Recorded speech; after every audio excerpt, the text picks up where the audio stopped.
Wonderful. Well, thank you, Matthew.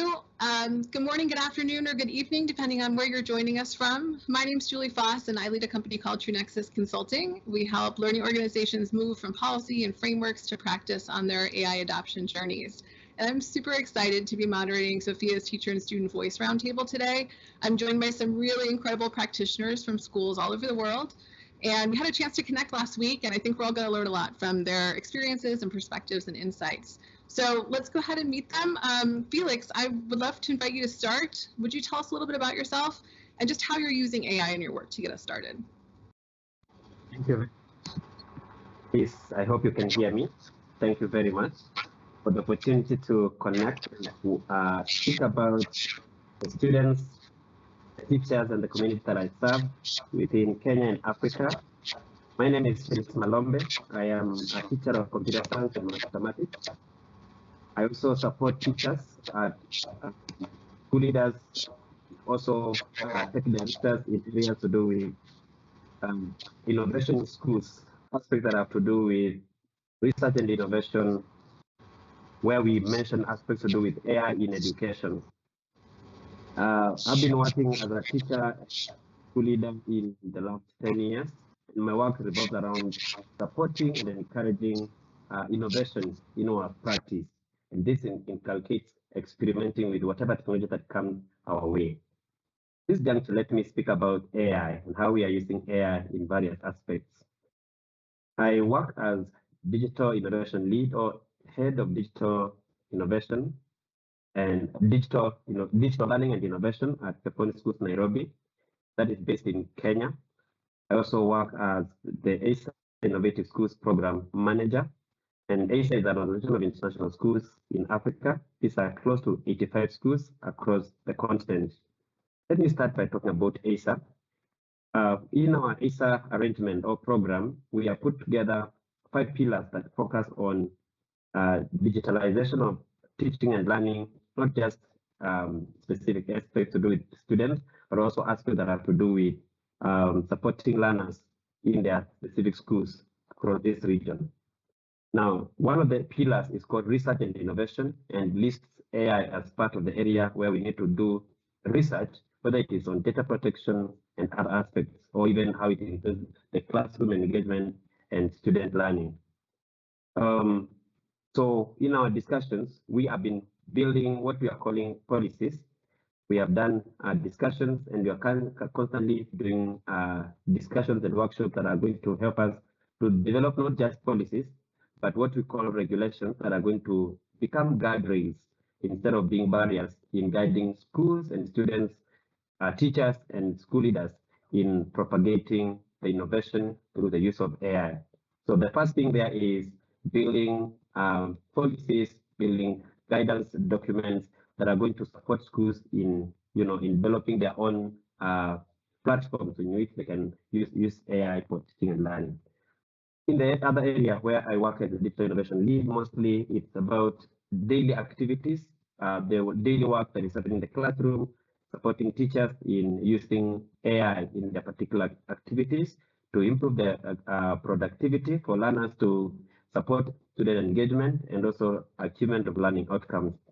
And on matters to do with school leaders, it's just providing guidance and leadership on that area so that we also remain safe as we use this technology in our classrooms. Thank you. Wonderful. Thank you, Felix. We're going to dive into a bunch of those things in a second here, but Zaina, I want to give you a chance to introduce yourself as well. Hello, my name is Zaina Akari. I'm from Lebanon. I'm a biology teacher. I'm into technology. I was always into technology. I have a master's degree in education where technology was the main focus. I learned about, like 1 year ago, I was attending a webinar by Harvard Education, School of Education. And then I was introduced into the AI, and I kept on searching, and I did more research. And as they say, I dived into the AI. And now the AI is helping me in the lesson plans, in the worksheets, in creating analogies for the students. But I did not stop there. I started creating my own customized ChatGPT notebook LM also, so that I can help guide. I help guiding the student into the AI, because I teach in schools. I believe that students, they are not yet ready. Our students, although I teach secondary level, I don't believe that they are ready to start their own research on the AI without being guided. That's why when I did these two, the customized ChatGPT and the notebook LM, it will be a very good way to guide them and to introduce them into the AI world.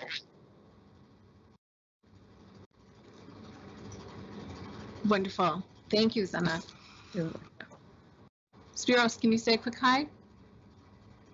Hello everyone, I'm Spiros Grigoriadis. I'm a student in Greece in the senior high school, and I'm very excited to be here today with all of you.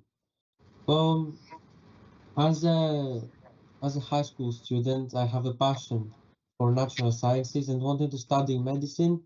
I researched on the subject a lot, and I found that last years, a lot of Nobel Prizes, a lot of science projects have used AI and modern technology to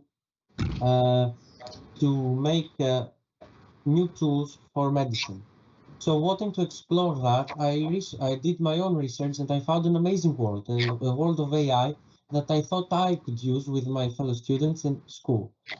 So, I progressed and I use daily now AI in my flow. I use it to help me study, and I'd like to talk later about all of that. Wonderful. Okay, we definitely want to dive into that as well. Miranda, you want to say hello?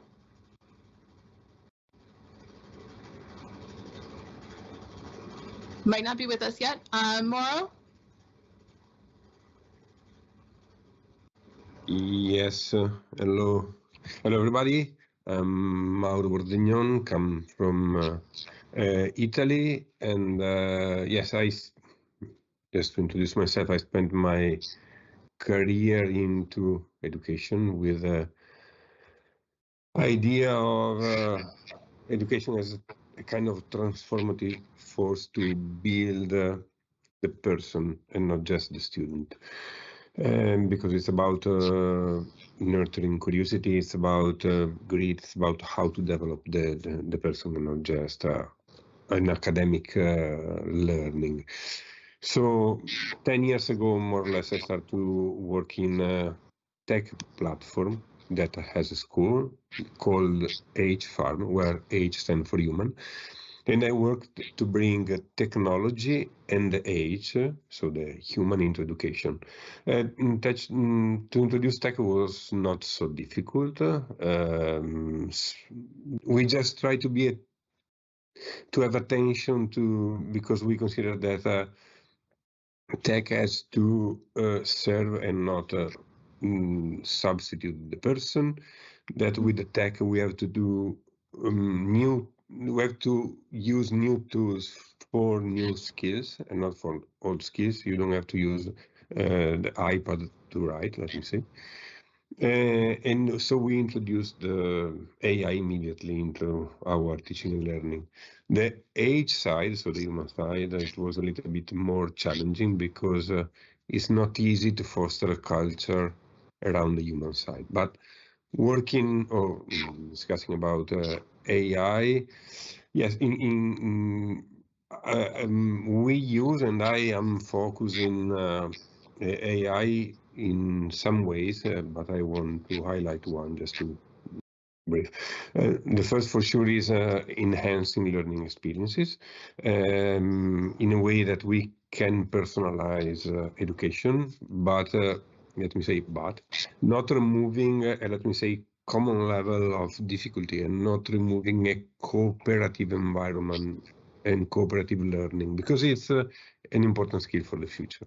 Empowering educators, for sure. And the last part is about, let me say, personal development of the teacher that has to move to a different level, not just to say I have a new tool with AI, but now I stop for now. Wonderful. Thank you so much. So there are a number of different themes that we can go into that came up in your introductions. Before we do that, though, we do have one other student that was meant to be on in our roundtable and was very affected by the storms in the U.S. So thoughts and are with her and her family right now. But just want to mention her as well. All right. So in terms of themes, like you all talk about sort of the spirit of experimentation and so I'm wondering, Zena, especially from you as a veteran teacher, thank you for your service, by the way. 30 years in education is amazing. So you've navigated a number of different educational shifts over 30 years. So one, how do you see the potential for AI in your classroom? Does this feel different from other shifts that we have made in technology in education? And then what keeps you coming back to learn after 30 years in the classroom?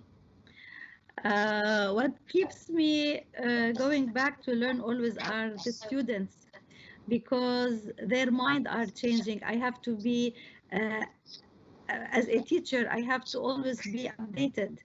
I don't want our student to know more technology to be ahead of me, because I will lose their respect. That's why this keeps me going on and on. Now, for the AI, what I have noticed is that our students, they are afraid of the AI, and I think that the AI is mainly a method or a way to cheat sometimes. This is the big thing about it now, that it can be used to cheat, to get essay, to do stuff like this. So that's why by creating this customized PT and the notebook, I'm trying into a friendly thing as a partner in the learning, because these students will go into university. I don't want them to go there and to know that they have a friend, which is the AI, but not to use it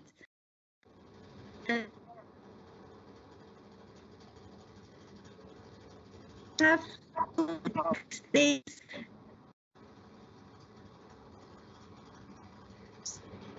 that help the students to understand the pros and the cons of the AI use. But they like it as a friend, as I said. When you tell them that it can help you, it can summarize for you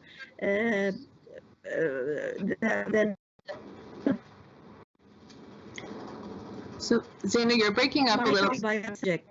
You have okay. Is it better now or still? My voice is lagging? Yeah, try one more time. Okay, I was saying that we have to tell them the way that they have to use the AI. This is what I was saying. That I have to help them to use the AI in a good way, not to think that this is a way to cheat, that it will do their homework and all of this. No, it will help personalize the learning. They can ask, they can understand a certain topic. Maybe when I explain it in the class, I don't have enough time to repeat. So they go home, they use this customized ChatGPT or the notebook, and it will repeat everything to them. It will answer all their questions. So I love that for several reasons, right? You're talking about continuing learning beyond the classroom, which is fantastic. And then you've put in place really explicit ways to use the technology. So I love that. I'm wondering, Felix, I know you're working directly with teachers and building teacher capacity. What are some of the things that you're doing to just help teachers become confident and thoughtful users of AI in their classrooms? What do you think is working best on the professional learning side? Thank you very much for that opportunity, and just in agreement with Zena, in fact, the students guide us a lot in all these things, and even the teachers, the questions they're asking are drawn from student experiences. And for me, my business is to keep this the hunger that the teachers have, so that they can stay afloat and also to keep abreast with what is happening in the world, while also ensuring that the students are also supported to stay in that fast growing space. And so the first thing that I normally consider, and as I work with the teachers, is to first of all tell them there is nothing is coming to take their place. And so with that, then there is an assurance on their part that whatever is happening is they are part of it, and they are not, what are they called? They are not people who are being invited to the discussion. It is part of what they need to be, involved in. And so that's the first thing. And that is where now I would bring what I call foundational knowledge in terms of AI literacy. So just to tell them, just the way you learned how to use calculator in mathematics, AI is another tool, a pencil in a pencil pouch. And so with that, then I started explaining what it entails, whether it is predictive AI or generative AI, and many other, understanding of such things. And then from there, I move now to prompt engineering, which is my favorite part, where I'm actually able to take my colleagues or my teachers, or I don't want to call them my teachers because I'm not the head. That's what the head teachers say. Well, I say, my colleagues, this is an opportunity for us to try it out, experiment, risk with it. And we are doing this now. Myself, in terms of my role, is to ensure that whatever they are doing it in a safe place. We normally talk about green apps that actually do not require students to log in. So we will go to ChatGPT without having to log in, or when you're talking about Notebook LM, or when you're talking about Llama AI, whatever it is, we want to go through that even before we can actually log in and try to experiment. And so because there is a lot of work that has been done with regards to, prompt engineering, and that the prompt engineering that is specific to the teachers. The other thing is about disability. Are we using AI for our own needs, or are we just trying things, experimenting for the year that we're going to buy shoes? We are experimenting with our daily needs in the classroom. So here I bring a variety of prompt engineering tools that have been identified. We have some of them which I can maybe speak to. One of them is called zero-shot prompting. Here we're asking the model, whatever tool it is, whether it is Copilot or if it's Gemini, we are using things that can actually help teachers and students to experiment together in their specific contexts.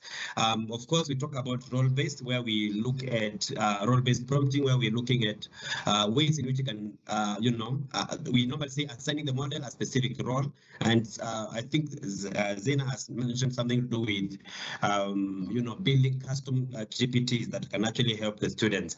So with that, then I'm able to put that in their context. Let me pick another of the prompt engineering platforms. One of the approaches that is used mainly in mathematics, because I'm a teacher of mathematics and computer science. We call it chain of thought. Here we take a topic like algebra and we say 2x plus 3 is equals to 11. And I now ask the GPT platform to use chain of thought to break this down into various steps that a student can actually use to participate or to get a clarity or explanation of such an issue. And I'm talking about K-12 because that's where mostly I'm based. And then apart from that, yes. Oh, sorry to interrupt. I love the concrete examples you're providing and just how you have scaffolded that for folks, from going from the initial conversations to the literacy to actual application. I wonder, I'd love to hear from Spiros, if that's okay to switch for a second. Spiros, how are you and your classmates talking about AI, and what do you think schools could do to sort of meaningfully bring students into conversations in schools? Well, in my school, we actually not only talk about AI, but we use it quite a lot. So for projects, different assignments, and study sessions, we like to use it to its maximum to help us. Also, often I advise my fellow classmates, as Felix said, to import a prompt, an exercise, a problem in ChatGPT or Copilot or whatever generative AI model they want, to help them understand it if they have a problem, create steps, easy steps to follow and solve the exercise. For example, I used it once in a physics exercise. I had a problem solving, trouble solving, and I told the ChatGPT to explain physics background in this exercise and give me some steps to follow to solve it. Well, I solved it correctly, and that shows how much power AI has. Also, as a chief editor of the school newspaper, I like to integrate AI to this area too. So we have made a new project that essentially it's like a news channel of our school that each 2 or 3 times a week students can research, find interesting news about the world, insert them to AI, summarize them, and put them in a Canva project, for example, a template, so that they can produce some kind of news update. However, nothing can be done without the help of teachers, and the whole school and teachers should actually not tell us what not to do, but what to do, to help us, tell us, you can do this, you can do that. It's useful to do that, not be afraid of that, do not do that. That's not useful for anyone. So generally, teachers have to let us co-design our learning progress, our future, because we are a part of it. We are the main characters of it. Right. So, as digital natives, we are very capable of using such tools like AI in a very efficient and correct way, and we need the teachers on our side to help us with that. Yeah. So, and sometimes in my school, some teachers like this way of thought, this path that students can follow to learn, and tell us, well, you can use AI in this project. However, if I find out that it was used for copying and not for helping, if I ask you a question and you cannot answer it, it will be considered as a fail. AI Right. is to help you and not to make your success. Absolutely. Well, thank you for that. I love both the innovative ways that you're using AI, but also that you're talking and having conversations in your school about how to move beyond just the rules, right? So I love that. Miranda, welcome. Glad to see you. I know that you haven't had a chance to introduce yourself, but Miranda is a new teacher. This is her first year teaching. So Miranda, I'm wondering if you could just say a quick hello, and then would love to hear from you about things that schools can do to support new teachers thoughtfully to integrate AI in their practice. And then two, I wonder about your learning and your teacher preparation program, and if you have any suggestions there, ways we could thoughtfully integrate AI in those kinds of preparation programs. Yes. All right. Hi. Yeah. Sorry about the technical difficulties. So I've started teaching this year, and obviously AI is still something that's very new. I had that sort of student mindset of when it first was really coming up with things like ChatGPT when I was at university, and then now as a teacher. So I definitely feel as a new teacher, even though I do know a lot about AI, there is that caution with what I can use it for and learning how to use it properly. So the school that I was at last year training started bringing in some things for teaching staff how to do good prompts with AI, which was great to have that sort of thing. And then this year with suggesting resources that are good for teachers to use. And I think that's really important to have that sort of sharing of lots of different teachers all the time are using different resources anyway to do different things and make different types of resources, and knowing and sharing with what they've found with AI and what has AI. Lots of different platforms are bringing in AI in different ways. So having that collaboration, and then also having that education on things like how to do AI prompting, which was mentioned a bit earlier, I think that's really important. There's AI prompting, and then there's being able to prompt the AI well, and there is a big difference in that, and that can be, I think, a hard distinction, both as a teacher and using it effectively, and then also, as well mentioned, with the students and showing them how to effectively prompt the AI in a way that's helpful for them, not with just giving answers, but being able to help assist them and benefit their work and what they're doing. Absolutely. Love the call out to learning being social, and so the opportunities to collaborate in addition to resources and actual explicit teaching. So that's fantastic. Thank you for sharing.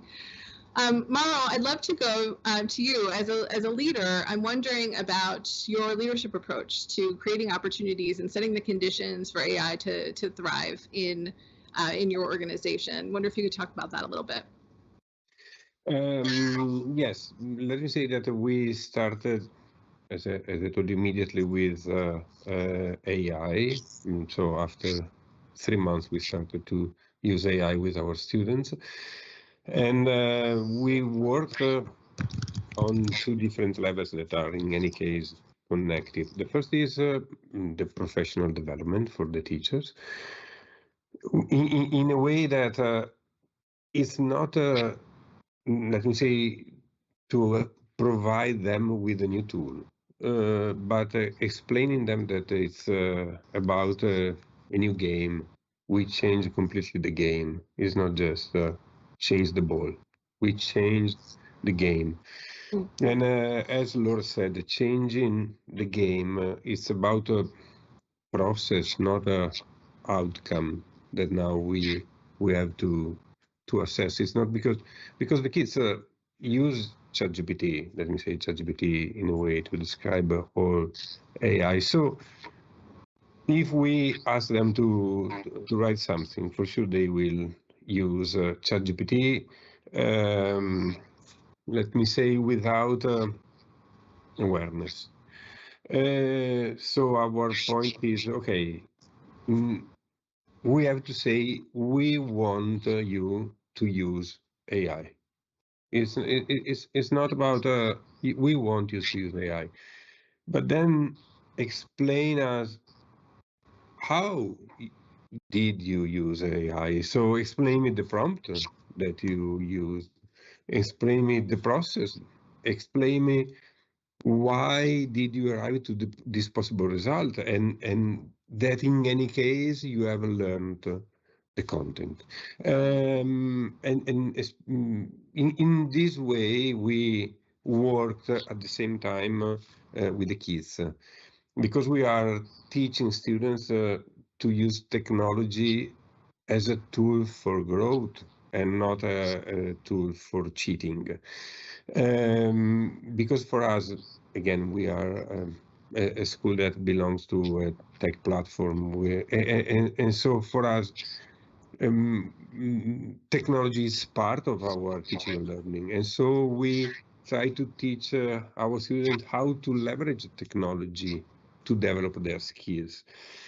And then the technology is not a shortcut to avoid effort. And this is another important part. We try to emphasize the concept that, let me say, of the sacrifice of learning.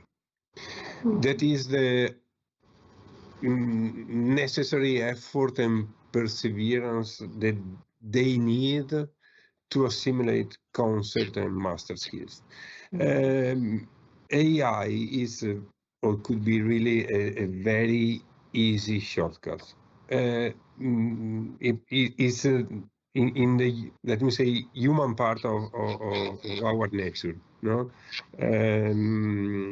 our brain is lazy. It doesn't want to work.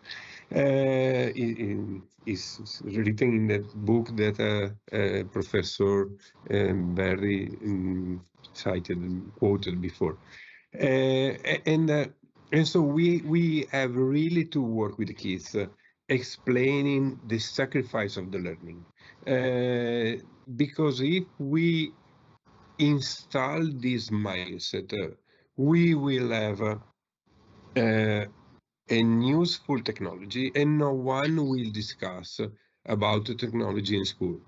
It's not about, if they have the mobile, they use, let me say, TikTok. We have to teach them how to use it, or right. TikTok will teach them how to use it. So I think that this one is one of the most, one of the biggest elephant in the room about the tech in the school, and so this is where we try to work now. Wonderful. Yeah, it reminds me of, there was another presenter, and I'm sorry, I don't have the name, but was talking about the discomfort dilemma earlier today. And sort of same thing, the idea of sort of productive struggle. And maybe that changes, right, now that we have AI, but that we can't eliminate that. So very, very interesting. Well, listen, I would love for each of you to just give us sort of a final 15-second kind of elevator pitch, something, one insight, a hope, or maybe a call to action even related to AI and education that you most want the audience to remember or consider before we leave. So Felix, I'm wondering if you can start us off. Very fast. Thank you very much. Indeed, it's a very long discussion that can actually last for many hours. So I'll not use my 50 seconds for that. I'll say schools are being asked also to think about compliance with regulations, including GDPR, that is the EU Act regulation. So we're looking at compliance, but also with compliance comes, barriers. But this time around, what we can do in our schools across the world, we must seek to understand the regulations, vet AI tools rigorously. But while we are doing that, we need to encourage to start experimenting, small and piloting with what it is that we find, and ensure that these regulations are not barriers to our innovation. We need to ensure that we foster a culture of innovation, and ensuring that the regulations are only become what we call guidance or guardrails in channeling our energies in one thing, and encouraging teachers to use whatever it is within ethical boundaries, and ensuring that the AI potential is utilized at best. Always stay informed, only stay checking what is new, and see how the regulations and the guidelines work together to support the students' experimentation with technology, whether it is AI today or whatever it is that is coming up in the next few years. Thank you very much. Felix Malonde here from Nairobi, Kenya. Thank you, Felix. Love that balance between innovation and compliance. Thank you for sharing that. Zaina, how about you? Okay, what I like to end with is that I hope that teachers will not resist the use of AI, because a lot of teachers, they are afraid that the AI will replace them. That's why schools, they have to do professional development for these teachers, introduce them to the correct use of the AI, so that the teachers the teachers can themselves introduce the student and help them to move further in the AI world, because AI is here. We cannot say it will replace us or stuff like this. No, it is there. So we have to do, we have to help our students to move forward, and also help our colleagues who are afraid to use the AI, that no, use it. That's it. Wonderful. So leading by example, meeting learning. Yes, that's fantastic. Thank you. Spiros, how about you? I'd like to mark the importance of one key thing, in this AI journey, that it's education is nowadays designed by adults. However, in a growing world of digital natives, adults should not have power or authority over us, but they need to guide us through society.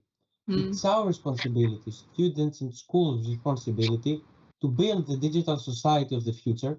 And here, the role of the school shines, as it should modernize itself and help students evolve.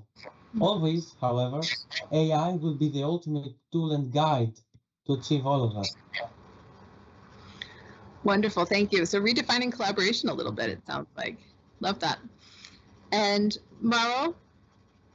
Yeah, I connect my final thoughts with how we finish. That is, the AI is a very powerful ally, and AI can personalize learning, but we have to remember the importance of a collaborative environment, because the real challenge is not technology in itself, and now we are a little bit focused on it about AI, but it's fostering in the school a culture that the human growth is the center of education, and so that AI should never replace effort, collaboration, and let me say what I said before, the sacrifice of learning for the kids. Mm-hmm. Wonderful. Well, thank you. And I appreciate how much humanity shows up in your conversation, in your comments, and in your examples, even being so pro AI. So thank you all so much for sharing your wisdom and your experiences and insights. Really appreciate it. Thank you to Sophia for hosting this roundtable. And I'm going to hand it back